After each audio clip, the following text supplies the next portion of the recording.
Hello and welcome to What's New in Aerospace, sponsored by Boeing.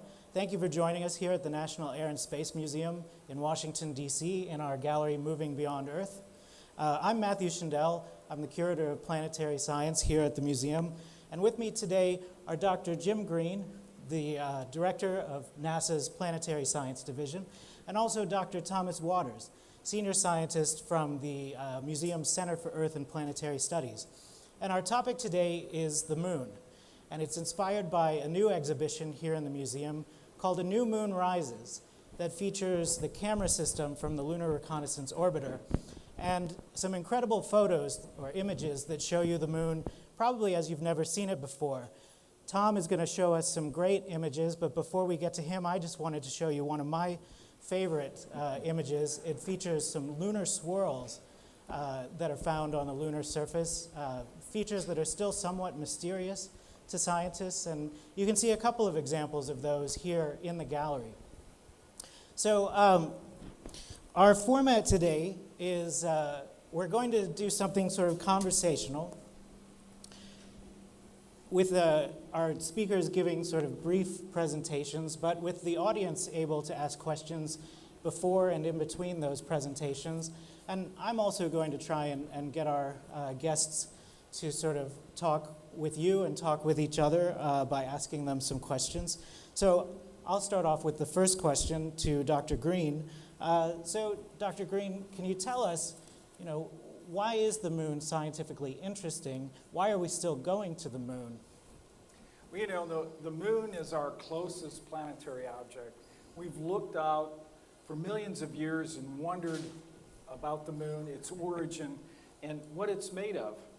Is it made of green cheese or not? Well, we know it's not, and we know it's made of Earth material, because its early origin, we believe now, occurred more than 4 billion years ago when a planet the size of Mars impacted the Earth, creating the moon and the Earth. So they're intimately tied in the materials they have. And so in fact, if we want to know the origin of the Earth, when that occurred, we actually can only find that answer by going to the moon. All right. And let me remind you, anytime anyone from the audience has a question, just come up to the microphone, and we do have a special incentive for you today. You can have a NASA lapel pin if you get up and ask a question. All right, while we wait for someone to come to the microphone, okay, go on up to the microphone. Sorry, this is about the moon. I was always wondering when I heard this story that Earth had been created in two things. I was wondering what would have happened if there was no meteorite, no little asteroid hitting. So how would the Earth today, as we know it, would look like? Bigger gravity, bigger. So how can? Because it's by it's just chance that it looks like it is today. Great question. So how would the Earth today be different if that Mars-sized early protoplanet hadn't collided with it and created the moon? One thing is, we may not have life as we know it.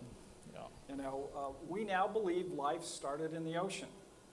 And the moon, of course, produces tides back and forth.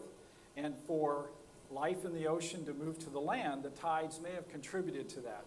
In addition to that, the moon provides an enormous stabilizing force in terms of our rotation. It allows our axis to spin like a top rather than do a topsy-turvy thing, which then would change significantly our climate all over the land and perhaps also inhibit life as we know it today. So the moon provides a lot of important features that we want to know more about and its role in life. No, it's a great question. If you look at the moon too, and you'll see this, one of the amazing features of the moon is pretty much it records everything that hit it beyond a certain point in time. And some of these are really large basins. I mean, these are 1,000 kilometers across in some cases. So we're talking about very, very big objects that hit the moon. Well, think about what would happen if the moon hadn't been there. Some of these objects may have impacted on the Earth, which at times could have also affected the development of life on this planet. All right. Great. Well, let's take one more question from the audience, and then we'll get to our first presentation. So I was looking at the picture. What are the lunar swirls? Tom, do you want to try and answer that? What are the lunar It's a great swirls? question. They're actually really very mysterious features on the moon. It's almost as if you took the lunar surface and got a spray can and just sprayed a very light coat of material on the surface, because that's all it is. It's a very subtle difference in the brightness of the material. And we think it's because when the moon, which has no atmosphere, is exposed to solar wind and cosmic rays, it affects the surface.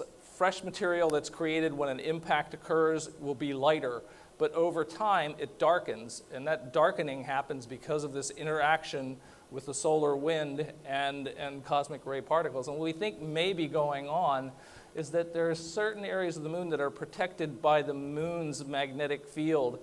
It doesn't have an active magnetic field now, but it did at one time, and it's preserved in some of the rock. So it's this remnant field, and that may be shielding or interacting with that solar wind to kind of help protect certain areas of the soil from darkening as rapidly as other areas that do not have that kind of shielding. That's just one idea.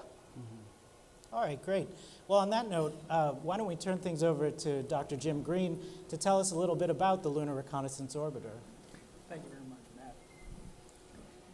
All right, what I'd like to talk about today, if I can have my first slide, is indeed a little background on the Lunar Reconnaissance Orbiter and why it came about and what it's currently doing. All right. So as we talked about earlier, why do we study the moon? Well, the moon may indeed be extremely important to us, as we say, not only in participating in some way about harboring life here on Earth and how life as we know it has evolved that way, but it also shows that we've been on the moon. Here's our Apollo astronaut on the moon. And so there are 5 basic things I'd like everyone to know about the moon. The first one is our astronauts on the moon have actually brought back lunar material. We have more than 800 pounds of lunar rocks and regolith, which is the soil on the moon. And we're currently analyzing that. And that has been going on for more than 40 years. And it constantly surprises us in new and in very important ways. In addition to that, on the surface is 6 landing spots. So we've had humans down on the ground working and deploying instruments in addition to bringing back soils and material. These are the Apollo sites. The second thing, as Tom mentioned, the moon's surface really records what we call the bombardment history of the inner part of the solar system. When we look at the moon, it's full of these craters, but the Earth doesn't have craters like that, not today. So what's happened? What's happened on the moon is without an atmosphere, those craters remain relatively pristine. Here on Earth, our biosphere has literally destroyed any hint of those kind of craters, although we do see hints of crater-like features in various places, but they're very few in number. And so understanding that bombardment history is really important to understanding how the Earth has evolved also. Now, in addition to that, we now know that the moon actually has some of the coldest places in the solar system. You know, the light from the sun that shines on the moon illuminates it everywhere, we would think, except when you look at the poles. There are certain craters that are so deep that indeed the light, even over a lunar day, doesn't get into the deep part of the crater. And so it is some of the coldest places in our solar system. And then finally, with the Lunar Reconnaissance Orbiter, we're really looking at the moon like we've never done before. And so here are the 6 landing sites. They're all on the front side of the moon. And this image, these 2 images are not only the front side of the moon on the left, but the back side of the moon on the right, all from the Lunar Reconnaissance Orbiter in huge detail. And we can examine those and understand those much better. So what about LRO? Well, LRO was designed to study the moon in great detail. It was really our next step, not only scientifically, but providing us an opportunity, if we need to, for humans to go back to the moon. It certainly provides us with high-resolution imaging, the opportunity for our rovers and our landers that many nations are now sending to the moon to be able to be set down safely on its surface. Now, the goal of the Lunar Reconnaissance Orbiter was really to do that high-resolution imaging, to create a new atlas of the moon at very high resolution. And in fact, if you look at that control stand over there, if that was sitting on the moon, you could easily see it with the Lunar Reconnaissance Orbiter. This stage would be many pixels and easily picked out. And so, now we've got maps like that through the entire surface of the moon. We also want to look at it in different ways, like its temperature distribution.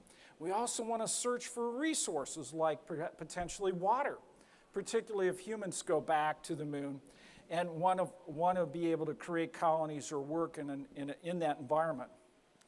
The Lunar Reconnaissance Orbiter was launched in 2009, and after a few months traveling and getting into orbit around the moon and then commissioning the instruments, it then really began to do its work.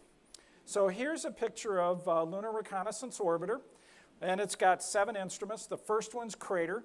This one looks at really high-energy cosmic rays that bombard the moon.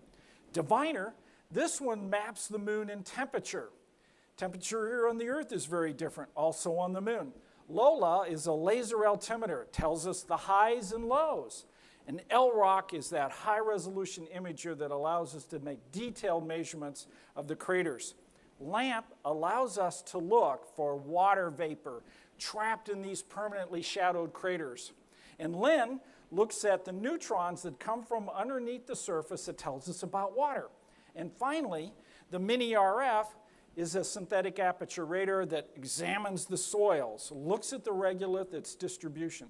Here's LRO, and it's a huge spacecraft. How big? If LRO sat here in this exhibit, it would be about the size of this shuttle mock-up as you see it right here. So very large. Also, LRO is taking images like this. Here's where we've combined the Lola images that are these colored images of highs and lows, blue being low, with the LROC images. Here's a basin, meaning an impact region which was absolutely enormous. Here's also the Tycho crater in great exquisite detail. And sitting on top of this mountain is a house-sized rock. Now, Aristarchus is a plateau region that's very different than what we've seen elsewhere in the moon. And of course, here's evidence of our landing sites. Here's Apollo 17. You can see where we've launched from the lander. You can see the rover, and you can see the tracks that have been made by the astronauts that have transited across the moon. So, LRO is in orbit today, working in a spectacular manner, making detailed observations, and continuing on doing its mapping. So with that, I'll turn it back over to Matt. All right, thanks. And remember, if the audience has any questions, please step up to the microphone. Again, there is an incentive. If you ask a question, you get a lapel pin. Well, it looks like we have someone with a question right away. How long is it going to stay in orbit around the moon? I know that eventually orbits decay, right? So how long have you guys planned for its mission to go on for? So LRO has an enormous amount of fuel. In fact, more than half of it is fuel. And that has served it well. It allows it to adjust its orbit over and over, and it turns out it absolutely has to do that. You know, the moon actually is very irregular in terms of how it attracts spacecraft. It has different mass densities. And so those orbits constantly decay. It has enough fuel to last at least for another 4 or 5 years. All right. We have another person stepping up to the mic, but let me ask you a question before they do. Those images of the Apollo lunar landing sites are really pretty incredible, that even today you can see where the astronauts walked and roved. And in fact, if you look closely enough, right where the lunar limb stand is, you can see the backpacks. So when they walked into the walked up the ladder, and they threw their backpacks off and entered the capsule. There they are. The two backpacks are laying on the Okay. ground. So if we do send another mission, do you think NASA could bring back one of those LEMs for the museum? Well, that's a good question. Actually, we discussed this a little bit in the sense of these are historic sites. Should we really go back and tamper with them or not? So I would say the story's not in on that one. Okay. Well, maybe we could just send a curator up there. That would probably be good. We All right. may have to. Hi, my name is Fahad, and being here was a great coincidence. Actually, my research area back at the University of Tennessee is with Dr. Lawrence Townsend. We're using Crater actually to find water on the moon. Being here was a great coincidence. I don't know about that. Anyways, the images from LRO have helped us to find stuff that was lost on the moon. Some of those are the Soviet landers or rovers, for example. Every time in the news we list like we have a new thing found on the moon. I'm just wondering, are there stuff that are still lost on the moon that we haven't found them yet? Yeah, and are to that's be a- found using? Yeah, that's a good question. So what you're referring to is the Soviet Union also launched missions to the moon with rovers. And one rover in particular, after quite a while roving, actually they didn't really know exactly where it was. And it really took LRO to find it. I think we're in pretty safe grounds to say that's probably one of the last things that humans have made that's there that was lost that we found. Are there any more that we are looking for? Or? No, I don't think there's any more that we're looking for, but you can always scour the image and let me know if you find something. Thank you very much. In fact, there is an image in the exhibit upstairs of one of the lunicods. So you can actually see that on the... Mark Goldberg. If we do find resources on the moon, if things are found that are valuable, what are the implications of exploiting those resources? That's a good question. And of course, you're talking to a planetary scientist, and the first thing I'm going to say is, we don't know enough about the moon yet to be able to say it's up for grabs. I mean, we would much rather study it, understand it much more closely, really do the analysis of what's there, how did it get there, what its evolution is, before we let planetary resources tear it up. Because it provides us valuable information, valuable science information. Is there a legal basis to prevent the exploitation of resources? That's another good question. You know, there has been some laws passed now that allow entrepreneurs to be able to go out and mine asteroids, and I believe the moon would be probably considered fair game. All right, do we have a time for another question before we move on? Yes? Okay, great. I'm Szabolcs Vajna, and I'm wondering if these LRO data will be publicly available, so can I access them through internet? Yeah, the LRO data, all of it, and the high-resolution images are all available on the web. So it's very easy to be able to go and do one of your favorite search engines and go LROC observations and go to a site at WashU in St. Louis where they're archiving and putting online the LROC data. Rob Thomas, and I'm interested to know what we're still discovering from some of the material that we brought back 40 years ago. If the imagery that you're using now and that information cross paths in an important way. Yeah, one of the most startling things that we discovered when we brought the lunar material back was their ages. You know, as I mentioned, the Earth has turned over and over our biosphere, our plate tectonics, and has created new material in a constant way. You can't go anywhere on the Earth and find a rock 4 billion years old, and yet the Earth is even older than that. But you can on the moon. And so when we brought material back and we started to age date it, we did indeed find the old rock, the 4.5 billion year old rocks that were created when the Earth and Moon system came into being.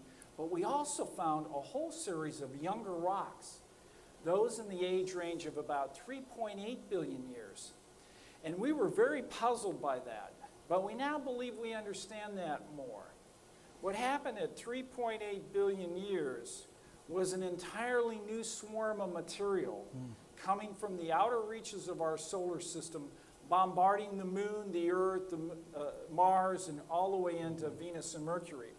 And that is called the late heavy bombardment. With that, we also believe it brought a significant amount of water. And so the discussion right now in the planetary fields are how much water was brought to Earth based on those events than was here on Earth. And the answer might be as high as 60% or as low as 10%. And of course, water is critical for our life to exist here on Earth. So there's a lot of clues like that that we're uncovering now that's just really fascinating. Great. Well, on that note, we're going to, oh, sorry. We have an online question. What emission filters are used for the LROC? Exposure times, correcting for any movement artifacts? Tom, you might be the best to answer that. Okay, well, in fact, which I'll talk about here in a minute, there are multiple cameras. The wide-angle camera does have filters. Those filters are, in fact, designed to look at the visible spectrum. They kind of sample it so we can get information about the color properties of the lunar materials. The exposure time really varies depending on what the solar illumination conditions are at the time. I hope that answered the question. All right. Okay, one more question. Hi. I would like to ask, when you mentioned that the moon have one of the coldest places on the moon, those big holes, I suppose as low as you go, the coldest it is. How low have you gone so far? And I suppose if you go as low, as deep as possible, you might find ice, which means it's water. Actually, oh, that's a great question. I love it. And the reason why is we want to go into these permanently shadowed craters. Because the bombardment history of the moon is not just with rocky material. We believe comets also hit the environment, not only at Earth, but also on the moon. And when that occurs, that water, one of those volatiles we call it, ends up migrating and ends up in cold traps, which are in these permanently shadowed craters. So if we want to know what the early solar system cometary material looked like, it may be sitting in the permanently shadowed crater on the moon. Let's go get it. How low have you got into one of those? So there's a couple ways that we look into this permanently shadowed region. We can't see it with LROC. Now that's very hard to do because the sunlight doesn't shine there. But with the LOLA instrument, which is a laser altimeter that fires laser beams down to the surface, reflects that, and has it come back up, then we can make that time delay measurement, tells us how deep they are. Now they're the normal deep craters. And craters have a variety of depth from meters to kilometers in size, and they're all over the place in terms of their depth. But they're the normal craters. They just are in an unusually important place, North and South Pole, where the sun don't shine. All right, now we're going to move on to Dr. Thomas Waters from the Center for Earth and Planetary Studies here at the museum. And Tom is going to talk to us about some of the surprising discoveries that LROC has made, and also give us more of a tour of the LROC exhibit, A New Moon Rises, and the LROC itself. Yes, which I really, for those of you that are here, I really do invite you to go up onto the second floor and visit the new gallery. We have over 60 prints of various landscapes on the moon, which is, again, one of the things that we did this exhibit for was really, we want to teach you something about the moon, but we really want you to walk in there and just be surprised by the beauty of the landscapes of the moon, because you don't really get to see those just looking at up at the moon, at the sky, even with a telescope. You really need this perspective from the spacecraft that LRO has given us, and that's one of the great things about the Lunar Reconnaissance Orbiter Camera. it has really allowed us to see the moon in ways that we just never were able to see it before. And it's a real team effort, and I'll move to my next slide here, but I'll talk a little bit about the cameras. We talk about LROC as a camera, but it's actually 3 cameras. There's actually 2 telescopic cameras on board, and these are literally, as I said, they're telescopes. They're taking very, very high resolution images of the moon. As Jim was saying, they can resolve features that are on the scale of some of the smaller objects in this gallery. I mean, we literally can image the surface at less than, or at around 30 centimeters in some cases, which is 1.5 feet. Again, it's amazing. These are the pixel scales we're talking about. We also have the wide-angle camera, and the wide-angle camera, as I mentioned before, has a series of filters where we can sample the visible spectrum and part of the UV spectrum, and that's to help us understand the chemical nuances of the materials on the moon. I just want to point out again that there's an enormous effort that goes into bringing these images back. And the ones that we have in the gallery, I mean, I can't emphasize enough, we're talking about hundreds of engineers, technicians, scientists that are involved in the design, building, testing of all these cameras before they're ever flown. And this is a picture here of the narrow-angle cameras, the telescopic cameras, the 2 of them, and the wide-angle camera being tested at the Malin Space Science Systems facility where these cameras were built. In addition to that, again, there's a team of people led by Dr. Mark Robinson at the Arizona State University. Mark is the principal investigator of the LROC camera. I have the great honor of being part of his team, and his team consists of many, many people, again, scientists, technicians, all of which work very hard to bring you the images that I'm going to show you and that are also shown in the gallery. So here's one of the remarkable things about LRO and LROC in general. We are literally sending or receiving 440 gigabits of image data a day. That's about 60 gigabytes of data a day coming back from the moon. Right now, the narrow-angle camera, those two cameras have returned well over 1 million images of the surface of the moon. It's just an incredible data set.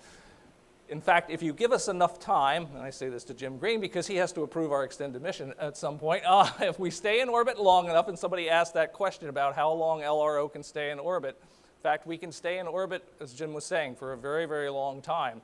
If we're in orbit long enough, we will be able to map the entire surface of the moon at 0.5 meter to 2 meters per pixel. It will be an incredible data set. We're already well on our way to it. And then the wide-angle camera also produces a more synoptic view of the moon and gives us these great, again, global views that we can then, again, image the moon with different lighting geometries, which, again, if you go to the gallery, you will see. And this is just an example of again, Jim showed this of one of the landing sites. This is Apollo 11, and you can see the detail on the surface of where the astronauts actually walked. Okay, so what are some of the big surprises? Because here we've got this wonderful spacecraft. We've got these great telescopic cameras that are imaging the moon at resolutions never before possible. So really, what were some of the things that really surprised us? Well, again, just looking at these images, you can see, again, we were talking about craters. There are craters of every size, from very, very small, craters, again, smaller than the size of this podium, to craters that are hundreds to thousands of kilometers across. So the moon really has preserved this incredible record of impacts. So one of the questions is, are there impacts going on the moon today? And what we do to really answer that question is to look at these very high resolution images. We know, in fact, from Earth-based observations, there have been flashes, literally flashes, that we have tried to, and we assume are connected to the formation of a new impact crater. But we didn't really have the means to really determine how many of those and how big they were until LROC. This is just an example, yes, and the answer to the question is yes, the moon is still being bombarded. It is still being hit by some reasonable size objects. Again, here's just an example of an impact crater that literally was formed between the time LRO got into orbit and now. This is a before and after picture. So it's just amazing. And this is not a small impact feature. I mean, again, you can see the scale bar there. This impact crater is probably 15 to 20 meters across. I mean, it's a fairly good size object, a fairly good size impact crater. In fact, we have found more than 200 new impact craters on the moon, just, again, from the time we got into orbit and now. And those are ranging in size from as much as 1.5 meters to 40 meters. I mean, again, think of that. That's almost the size of half the size of a football field in diameter. So it's really helping us to really understand what that rate of new impacts are on the moon. Much better than we were ever able to determine it before. Well, what about other kinds of geologic activity? Volcanic activity is always a good one. Well, the moon was very, very active volcanically early in its history. All those dark areas, you see the big dark areas on the near side of the moon that you see, again, when you look up at the moon. Those dark areas are dark because they're filled with lava. That literally, lava flows flowed in and filled these very, very large basins. And that happened billions of years ago. But the real question is that where it ended? And the answer is no, it did not end there. We thought it did. Up until LRO got into orbit, we were pretty sure that the last major volcanic activity on the moon happened well over 1 billion years ago.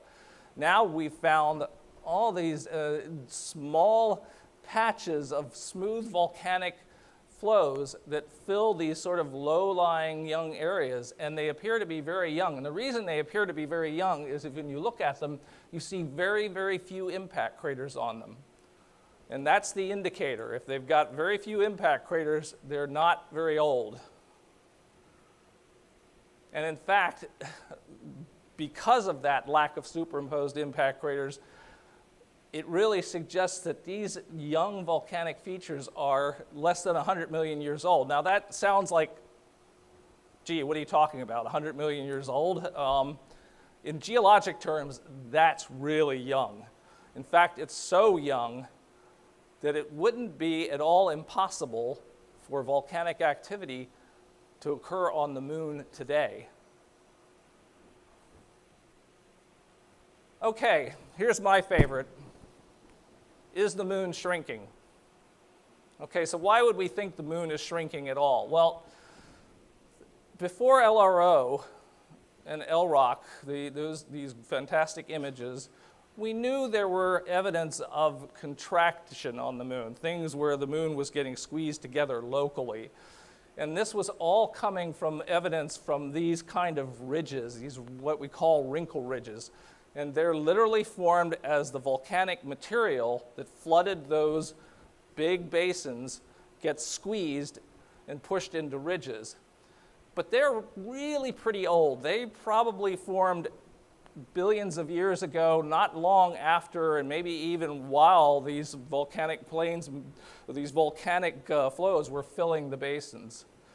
So we knew there was that evidence of contraction, but what was really a surprise to me was the discovery of these very small scarps these features that are literally being formed because the crust of the moon is being squeezed together and it breaks and it literally gets pushed, one part of the crust gets pushed up over the other, forming this fault scarp.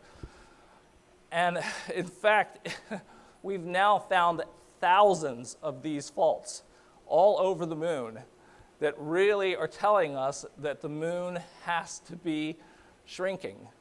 In fact, again, these faults, these scarps are so young that it's really very, very likely that they are actively forming on the moon today. Okay, so lastly, so the moon's shrinking. Why is the moon shrinking? What's going on? Well, it turns out that the interior of the moon is still hot. The moon's outer liquid core is still, as I said, liquid. So it's cooling down. As it cools down, it contracts and shrinks, and then the whole moon has to adjust to that. So it's shrinking, that cooling is causing it to shrink. But the other thing that we found out by looking at these thousands of faults is that there's something else helping it to shrink. And that turns out to be Earth. Earth's tidal forces are actually working and stressing the moon in such a way that they are contributing to the shrinking of the moon. And it's just another example of, again, how intimate that relationship between the Earth and the moon is, that even today, billions of years after the moon has formed, the Earth is still helping to shape the moon. Now stop there. All right, thank you, Tom. And as before, we are open for questions from the audience. If you want to step up to the mic, if you have a question. I'll start by throwing out the first question. So what is the end game of a shrinking moon? Where are we headed with that? Well, yeah, that's a great question. The moon is in fact shrinking, and we have this evidence from these thousands of small faults, but they are small faults. That's the good news. So the amount of shrinking that the moon is doing is actually relatively small. You don't have to worry that the moon is going to shrink away and disappear. That will not happen. But it is probably going to continue to shrink as long as that interior is hot and you have the tidal forces working with that cooling. Only in Despicable Me did it really get small. Yes. Yes. That's the extreme of the shrinking moon. All right. Okay, we have an online question. What geological processes powered volcanic activity on the moon? That's a great question.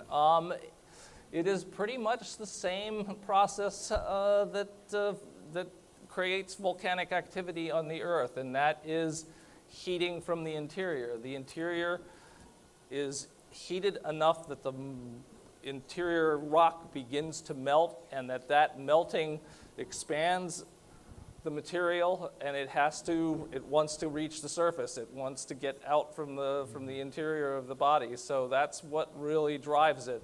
It's the internal heat of the moon, both in the past, which was also helped by the fact that the moon was hit in the ancient volcanic activity on the moon, was helped by the fact that it was hit by these very, very, very big asteroidal-sized objects that also helped to heat the crust and create volcanic activity.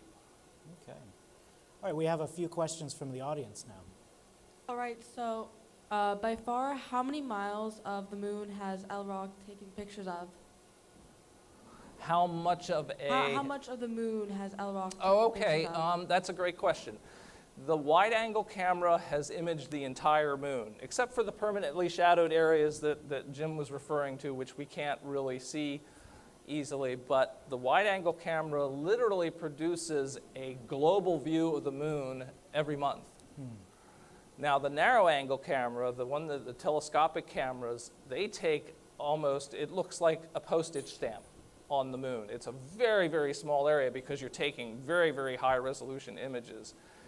Those take a long time. We're probably right now at about 70% of the surface of the moon that has been imaged with the narrow-angle camera.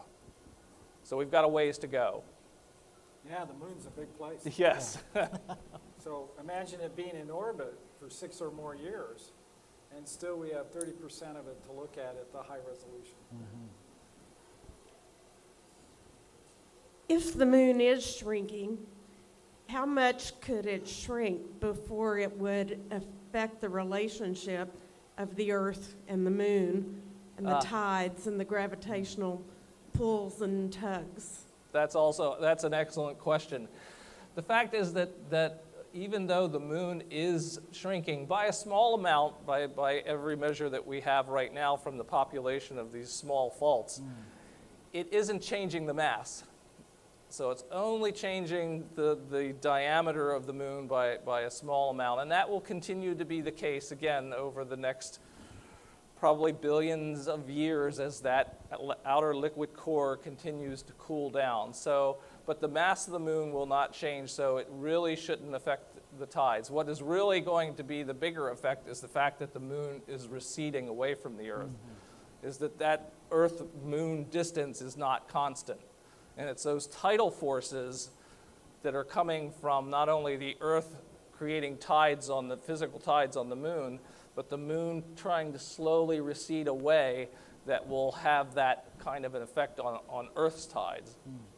I think it does that by about a centimeter or so a year. It's very slow. Yeah, it's about 3.8 centimeters a year that the moon is getting further away from the Earth. Okay. We have another question from an online viewer. How does the camera on LRO compare to my phone camera? Wow, that's a great question. In fact, it depends on which camera we're talking about. The wide-angle camera is kind of more like the charge couple device that's in your cell phone. So they're very similar. The narrow-angle camera, those two telescopic cameras are very different. They are literally like line scanners. They scan only a strip of the moon at a time, and it's literally the motion of the orbit that allows us to build up the image. And that's mostly because, again, of the very, very high resolution and the actually fairly low orbit that we're in around the moon. Right now, the Lunar Reconnaissance Orbiter only gets probably about 150 kilometers away from the moon at its maximum. We have another question from the audience. How is the data sent from the LRO Earth, and what are the biggest challenges with sending the data back to Earth? I'm sorry, the first question was how far is the data sent back to Earth? Oh, how is the data sent back? Okay, this is also a great question, because when you're getting 440 gigabits of data a day, you've got to have a sort of special relationship, because most of the data that's returned, and Jim can explain this better than I can, all the data that's returned from any planetary mission is coming through a series of antennas that are distributed around the Earth called the Deep Space Network. And those allow us, again, during different times to communicate with, again, every spacecraft that we have operating in the solar system right now. We are very fortunate with LRO that we have a dedicated 70-meter antenna that is literally ours for the most part to collects that data. So it's the only way, literally, we could get that much data back. Now that technology is going to change in the future, because currently that's done with radio waves, and there's only so much information you can bring down with a radio wave. The next big step is optical communication, where the wavelengths are much smaller, and now we can transfer much more information. So we're looking ahead to the future, developing a variety of techniques where we're going to go perhaps to Mars or out into places farther than the moon and send that data back in light, and we'll use a telescope to receive it. All right, we have another question from an online viewer. How is LRO powered? Also a very good question. We have, again, the advantage of being in lunar orbit, so you're only about 283 million miles away from the Earth, so you're really not that far away, and so we use solar panels. There are solar panels on the spacecraft that literally provide all the power it needs to operate. All right. And a question from the audience now. How's the Earth acting as a tidal force on the moon? Because the moon is facing the Earth always in the same way, so the other way around, the Earth rotates and then it sends ripple effects through the Earth, but with the moon that shouldn't be the case. Well, okay, I think if I understand your question right, it's a great question, because most people think of, when they think of the effect the moon has on the Earth, they think of, again, obviously the tides. I mean, the tides rise and fall, and it's the moon, but it's also the sun. It's the interaction between the two. But many people don't realize that the Earth exerts solid body tides on the moon. So the moon doesn't have a body of water, but its crust is actually pulled a little bit. It's about, at maximum, about 30 centimeters or so. If it were a body of water, you know, so it's not going to be much. But it's enough that you literally build up stresses from that flexing motion, again, coming from the tidal interactions. But there's not really any motion because the moon is always facing the Earth in the same direction, right? So it's okay, yes, but it is, yes, but it's kind of like, again, it's kind of like that one diagram I showed where it's being pulled in one direction and then it's relaxed. And then it's pulled again, but you're right, it's always that, it's always the, what we call the sub-Earth point and the anti-sub-Earth point. It's all happening around that. One of the ways to think about it is, of course, the closer these two objects are together, the stronger that tide is. The moon is in an elliptical orbit. It's not circular. So as it goes around, it actually is getting that tugs and pulls, that constant dissipation of that heat that has to go on. Then another thing happens. It actually is trying to turn on us like this. And that's called libration, and we can actually see a little more than half the moon from Earth. And that also is a tug and pull between the Earth and the moon that heat has to be dissipated too. Yep. All right, great, thanks. Another online question. If LRO is in orbit around Earth, what could we see? What would it show us about the Earth? That's a really interesting question. I think that as powerful as the cameras are, especially the telescopic cameras on LRO, they are probably not as powerful as some of the cameras that are being flown on satellites that are looking at the Earth right now, that can probably see down to several centimeters as opposed to tens of centimeters. You know, one of the really iconic images that was created by one of the Apollo astronauts as they were orbiting the moon was to watch the Earth rise above the moon. You know, the beautiful ocean world Earth. And it was a view that we never really thought of before, and it was so captivating. LRO sees that also and can make beautiful images of the Earth rising above the moon. The contrast is incredibly striking, okay? This is the blue marble, Carl Sagan called, the ocean world. And I really like what Buzz Aldrin said as he walked around on the surface of the moon. He really appreciated the vistas and how much different they were, and he called the moon a magnificent desolate. And so when you're in the museum upstairs and you walk around and you see the beautiful images, think about that contrast. And we have another question from the audience. Hi, my name is Anna Samuels, and I'm a student at Arizona State University with friends in ASU lunar thing. I have a question. So is there any possibility in the future after the LRO finishes in the moon, could it go to, say, Mars or a different planet to investigate? Pictures? Okay, I can easily answer Yes, that. I was going to let Jimmy answer that. LRO will live out its life at the moon. It will eventually run out of fuel. And depending on its orbit, and there's only a few orientations of that orbit that actually are stable, it'll more than likely end up in an orbit for which the moon will eventually bring it down and it will crash. So that's the fate of LRO. And we have another online question. are the cameras on LRO black and white or color? And maybe you could also clarify the non-visible wavelengths that these cameras also see in. Well, it's a very good question. Again, we have said between the two different cameras, the narrow angle camera and the wide angle camera,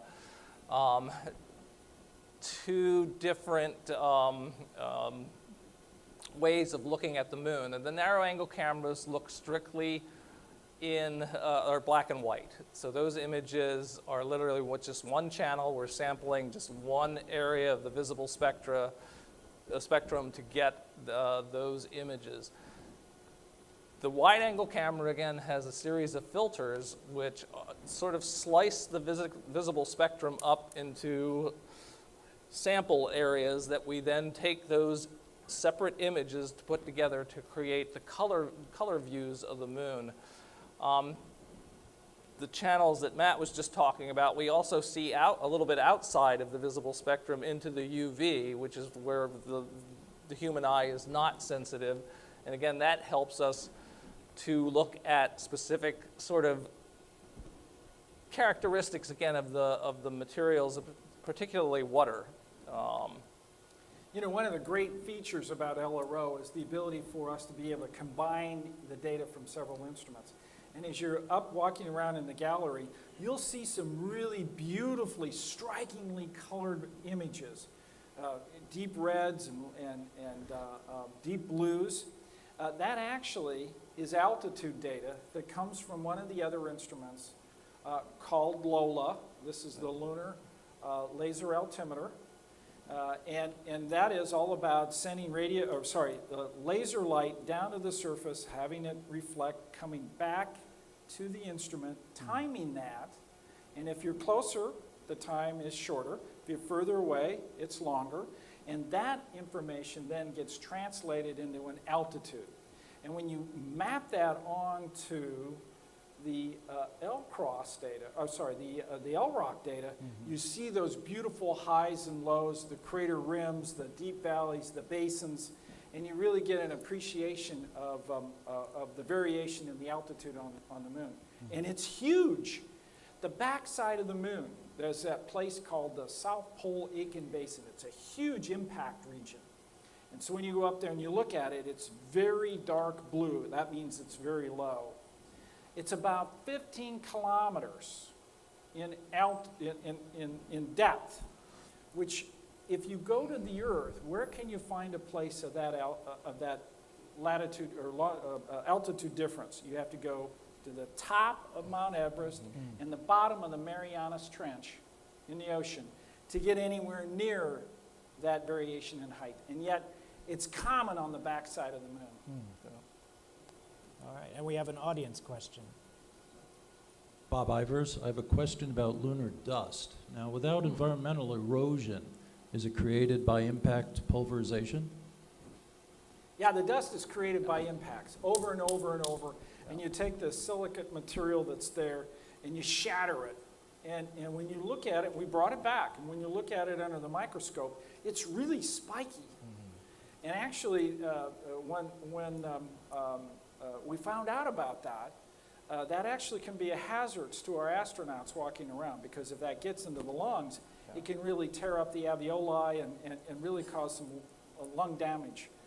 So understanding the processes that create that regolith, understanding its composition, its distribution, and that's what, as I mentioned, the mini RF is all about on LRO.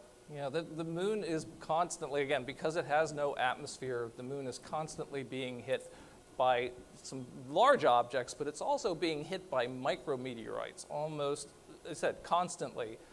And that is its primary erosive power, is just this constant, relentless bombardment. We're going to take one more online question. Will data from LROC help plan future landing sites for the moon? Absolutely. And in fact, there's a number of space agencies that have asked us for high-resolution data. The Indian Space Agency now is planning a lunar lander. They need the kind of data that we have created, and they are considering several sites, and that data is available to them like it is everyone else in the United States because it's online. So this forms a really important resource for all these agencies to use. Great. Well, thank you both for being here and sharing all of this information about LRO and the Lunar Reconnaissance Orbiter Camera. And thank you all for coming. Thank you to Boeing for the support. Welcome to the museum. Thank you.